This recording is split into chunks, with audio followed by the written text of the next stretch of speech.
तेव्हा वाटेल तसं बडबडून उपयोग नाही। आपण काय म्हणतात, आपली घोषणा आहे आरक्षण आमच्या हक्काचं नाही कुणाच्या बापाचं। आता आरक्षण जर तुमच्या हक्काचं आहे, कुणाला बाप काढायचं काय कारण आहे का तुम्हाला? जे देणार आहे त्यांचा जर तुम्ही बाप काढणार असाल तर तुम्हाला आरक्षण कोण देणार? कोण म्हणतं देत नाही, घेतल्याशिवाय राहत नाही? एवढा दम आहे का? एवढा दम आहे का? मग 78 वर्ष का बोंबलत गेली? 78 वर्ष का बोंबलत गेली बिना आरक्षणाची? याचा विचार करा। या सरकारचं करायचं काय?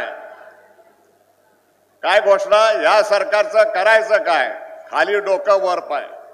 जर सरकारचं तुम्ही खाली डोकं वर पाय करणार असाल तर आरक्षण कोण देणार?